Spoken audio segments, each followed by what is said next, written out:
তোমরা যারা ২০২৭ সালের মাধ্যমিকের পরীক্ষার্থীরা আছো, অর্থাৎ বর্তমানে ক্লাস 10 অর্থাৎ দশম শ্রেণীতে পড়ছো, তোমাদের সামনে টেস্ট পরীক্ষা শুরু হতে চলেছে। হাতে কিন্তু মোটামুটি সময় রয়েছে, খুব বেশিও নেই এবং কমও নেই। এখন থেকে দেখতে গেলে তোমাদের হাতে মোটামুটি একটা সময় রয়েছে। তো আজকের এই ক্লাসে আমি তোমাদের অর্থাৎ মাধ্যমিক ২০২৭-এর টেস্ট পরীক্ষার জন্য ভূগোলের সাজেশন নিয়ে আলোচনা করব।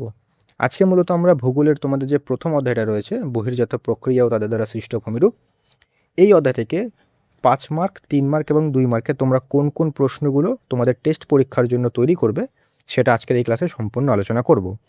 দেখো, এই ক্লাসে আমি তোমাদের এই প্রথম অধ্যায় থেকে গুরুত্বপূর্ণ প্রশ্নগুলো নিয়ে এসেছি এবং এই প্রশ্নগুলো তোমরা যদি এখন থেকে প্র্যাকটিস করা শুরু করো বা এখন থেকে তোমাদের হয়তো প্রশ্নগুলো অনেক প্রশ্ন হয়তো তৈরি করা নেই, সেই প্রশ্নগুলি তোমরা যদি তৈরি করো এখন থেকে এবং সেগুলোকে বারবার করে রিভাইজ করো, সেগুলোকে বারবার করে বুঝে নাও, তাহলে টেস্ট পরীক্ষার ক্ষেত্রে তোমাদের কিন্তু অনেকটাই লাভ হবে। এবং এই যে সাজেশনগুলো দিচ্ছি, এগুলো কিন্তু টেস্ট পরীক্ষার জন্য গুরুত্বপূর্ণই, পাশাপাশি কিন্তু ফাইনাল পরীক্ষার জন্য সমানভাবে গুরুত্বপূর্ণ। তো তোমরা টেস্ট পরীক্ষাকে ভালো করে সিরিয়াসভাবে পরীক্ষা দাও বা প্রিপারেশনটা ভালো করে করো, তাহলে কিন্তু ফাইনাল পরীক্ষার জন্য যে ফাইনাল পরীক্ষায় বেশি নাম্বার তোলার যে রাস্তা, সেটা কিন্তু অনেকটাই তোমাদের কাছে সহজ হয়ে যাবে। সেক্ষেত্রে টেস্ট পরীক্ষাকে কিন্তু একটু সিরিয়াস নিতে হবে। অনেকে টেস্ট পরীক্ষাকে সিরিয়াস নেয় না, ভাবে যে টেস্ট পরীক্ষায় যেমন তেমন পাস করে ফাইনালে ভালো করে নাম্বার তুলে নেব। কিন্তু সেখানে তারা অনেকটাই সমস্যায় পড়ে যায় শেষ মুহূর্তের ক্ষেত্রে।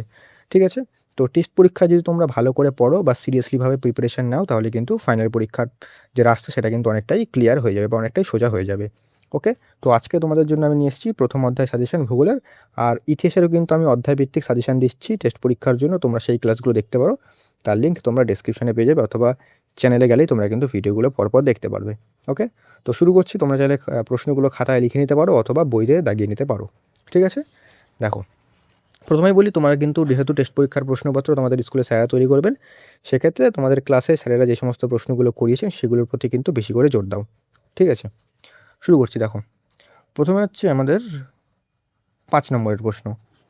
এই অধ্যায় অর্থাৎ প্রথম অধ্যায় থেকে তোমরা 5 নম্বরের জন্য কোন কোন প্রশ্ন তৈরি করবে, যেগুলো টেস্ট পরীক্ষার জন্য গুরুত্বপূর্ণ, সেগুলো হচ্ছে, প্রথম প্রশ্নটা কিন্তু অত্যন্ত গুরুত্বপূর্ণ। হিমবাহের ক্ষয়কাজ এবং সঞ্চয় কাজ দুটোই দেখবে। হিমবাহের মানে পরীক্ষায় প্রশ্ন দেবে, হিমবাহের ক্ষয়কার্যের ফলে সৃষ্ট 3টি ভূমিরূপ চিত্রসহ বর্ণনা করো বা সচিত্র বিবরণ দাও, একই জিনিস। অথবা এটাও দিতে পারে যে হিমবাহের সঞ্চয় কার্যের ফলে সৃষ্ট 3টি ভূমিরূপ চিত্রসহ ব্যাখ্যা করো বা বর্ণনা করো। ঠিক আছে? তো হিমবাহের ক্ষয়কাজ এবং সঞ্চয় কাজ দেখবে। তারপরের প্রশ্নটা কিন্তু অত্যন্ত গুরুত্বপূর্ণ। এই প্রশ্নটা কিন্তু এই বছর ফাইনাল পরীক্ষার জন্যও প্রচুর গুরুত্বপূর্ণ। এটা কিন্তু আসার সম্ভাবনা অনেকটাই বেশি। প্রশ্নটা কি? হিমবাহ ও জলধারার মিলিত সঞ্চয় কার্য, এখানে কার্য দিতে পারে। ঠিক আছে? মিলিত কার্যের ফলে সৃষ্ট প্রধান ভূমিরূপগুলি সচিত্র বর্ণনা করো। অর্থাৎ হিমবাহ এবং জলধারার মিলিত কার্যটা কিন্তু ভালো করে দেখবে। ঠিক আছে? সঞ্চয় কার্য ভালো করে দেখবে, মানে সঞ্চয় কার্য এখানে কিন্তু কার্য দেবে, তো কার্যটা ভালো করে দেখবে। তারপরে কি করবে? তারপরে করবে যে বায়ুর ক্ষয় কার্যের ফলে সৃষ্ট 3টি ভূমিরূপ। ঠিক আছে? তো মূলত তোমাদের মেনলি যেটা করতে হবে হচ্ছে হিমবাহের ক্ষয় কার্য, সঞ্চয় কার্য, হিমবাহ জলধারার কার্য এবং মানে হিমবাহ জলধারা মিলিত কার্য এবং হচ্ছে বায়ুর ক্ষয় কার্য। এগুলো করার পর যদি সময় থাকে, তাহলে কিন্তু বায়ুর সঞ্চয় কার্যটাও দেখে রাখবে। ঠিক আছে? তো প্রথম যে তোমাদের স্লাইডে দেখতে পাচ্ছ এই কোশ্চেনগুলো, এগুলো কিন্তু সবথেকে গুরুত্বপূর্ণ, তাই এগুলো কিন্তু সবার প্রথমে তোমাদের তৈরি করতে হবে। ঠিক আছে? এরপরে তোমাদের আরও কিছু দেখে রাখতে হবে, যেটা হচ্ছে শুষ্ক অঞ্চলে বায়ু ও জলধারার মিলিত কার্যের ফলে সৃষ্ট ভূমিরূপ। ঠিক আছে? এটাও কিন্তু গুরুত্বপূর্ণ রয়েছে। বাকি এটা তোমাদের স্কিপ করতে পারো।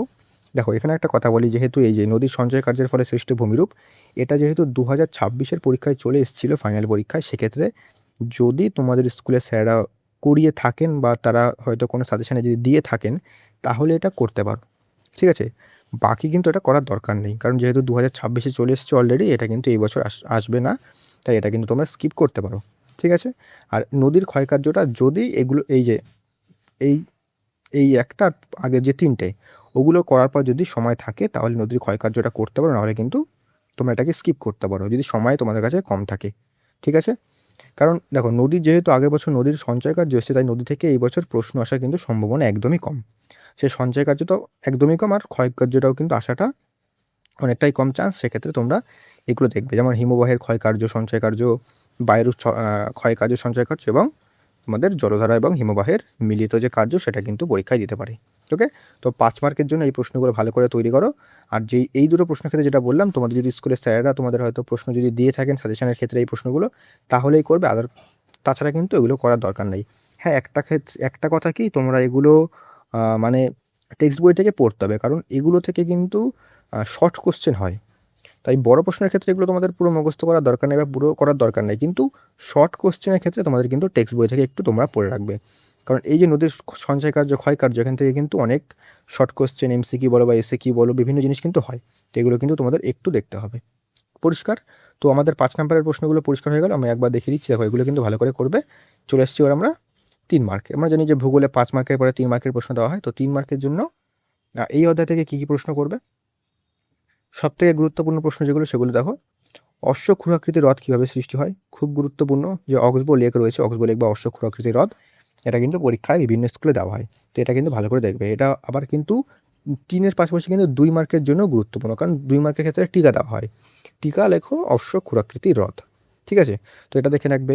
তারপরে এই প্রশ্নটা অত্যন্ত গুরুত্বপূর্ণ। প্রায় প্রত্যেকটা স্কুলে কিন্তু 3 মার্কের ক্ষেত্রে এই প্রশ্নটা দেওয়া হয়। প্রশ্নটা কি? মরু অঞ্চলে বায়ুর কাজ প্রাধান্য পায় কেন?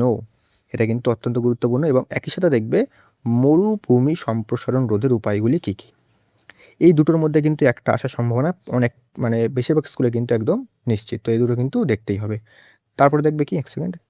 তারপরে দেখবে হচ্ছে নদীর মোহনায় বদ্বীপ গড়ে ওঠে কেন? খুব গুরুত্বপূর্ণ, এটাও একটা ফেভারিট কোয়েশ্চেন প্রত্যেকটা স্কুলের। এবং বদ্বীপ গড়ে ওঠার শর্ত। ঠিক আছে?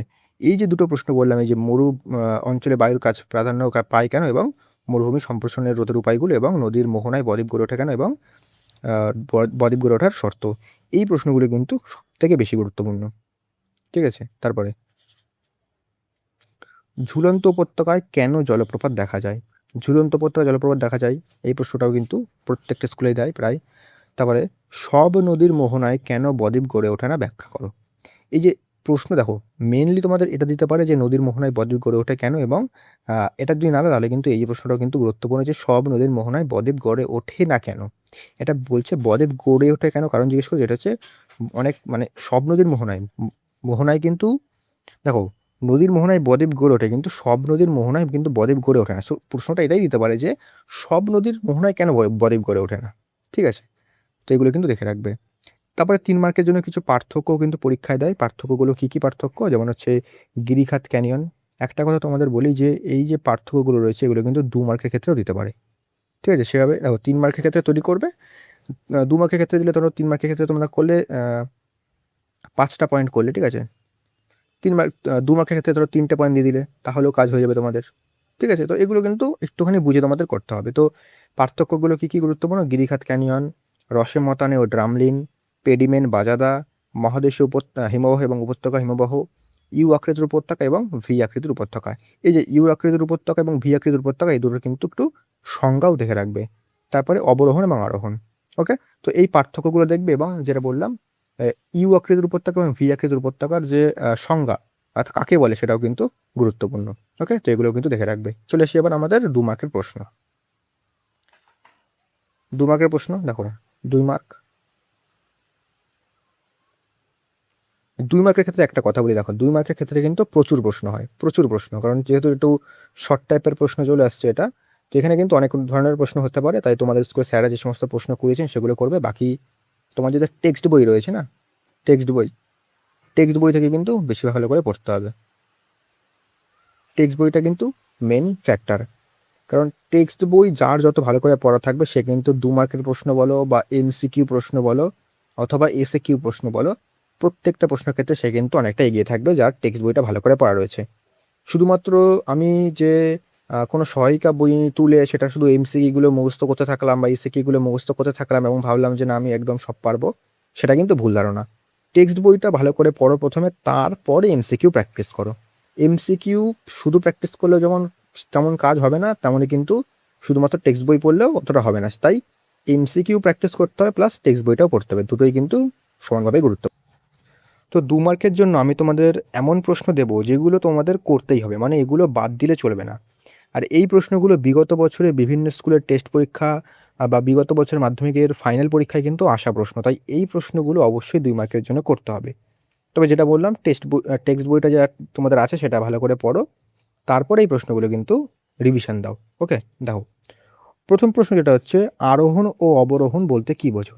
এটার পার্থক্যটা আমি 3 মার্কের ক্ষেত্রে দিয়েছি। 3 মার্কের ক্ষেত্রেও আসতে পারে পার্থক্য, অথবা 2 মার্কের ক্ষেত্রেও কিন্তু পার্থক্য আসতে পারে। কিন্তু এদের সংজ্ঞাগুলোও পড়তে হবে। তারপরে পর্যায়ন বলতে কী বোঝো বা পর্যায়ন কাকে বলে?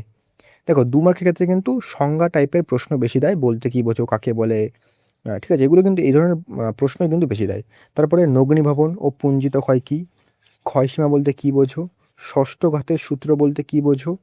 জলবিভাজিকা ও ধারণবাহিকা কী বলে, কাকে বলে?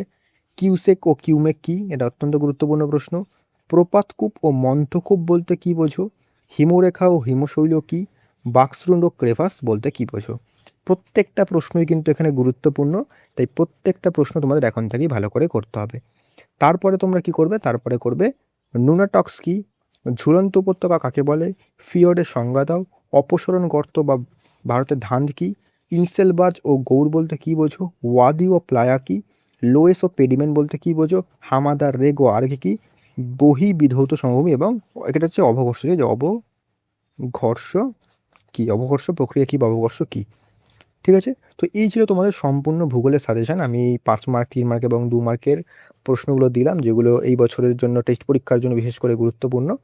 তো তোমরা এখন থেকে এই প্রশ্নগুলো ভালো করে করো, এবং আমি এর পরের যে অধ্যায়গুলো রয়েছে, বায়ুমণ্ডল, এবারে ভারত রয়েছে, বর্জ্য ব্যবস্থাপনা রয়েছে, এগুলো কিন্তু আমি একে, একে সমস্ত কিছু কমপ্লিট করিয়ে দেবো। আর আমি যে 2 মার্কের প্রশ্নগুলো বললাম, এগুলোর আমি উত্তরসহ ক্লাস করিয়ে দেবো। ঠিক আছে? বাকি তোমাদের এই অধ্যায় থেকে বা ভূগোলে যে সমস্ত অধ্যায়গুলো রয়েছে, প্রত্যেকটা অধ্যায় থেকে এমসিকিউ, এসিকিউ আমরা উত্তরসহ ক্লাস করিয়ে দেবো টেস্ট পরীক্ষার আগে। আর কিছু আমরা নমুনা প্রশ্নপত্র প্র্যাকটিস করব, তো সেগুলো তোমরা পেয়ে যাবে ক্লাস। তো যাই বলবো, অবশ্যই কিন্তু চ্যানেলটাকে সাবস্ক্রাইব করে রাখো, এবং ক্লাসটা তোমরা কোথা থেকে দেখছো সেটা কমেন্ট করো, এবং ক্লাসটা ভালো লাগলে অবশ্যই লাইক করে দিও।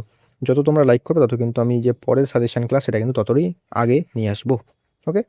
তো আর বাকি তোমরা আমাদের ইতিহাসের সাজেশনগুলো দেখতে পারো। ইতিহাসে আমি প্রথম অধ্যায়, দ্বিতীয় অধ্যায় অলরেডি কমপ্লিট করে ফেলেছি, বা হয়তো যখন তোমরা ক্লাসগুলো দেখছো তার আগে হয়তো ইতিহাসটা পুরোই কমপ্লিট করে ফেলেছি। তোমরা কিন্তু সেই ক্লাসগুলো দেখে নিতে পারো। ঠিক আছে? তো দেখা হচ্ছে নেক্সট ক্লাসে।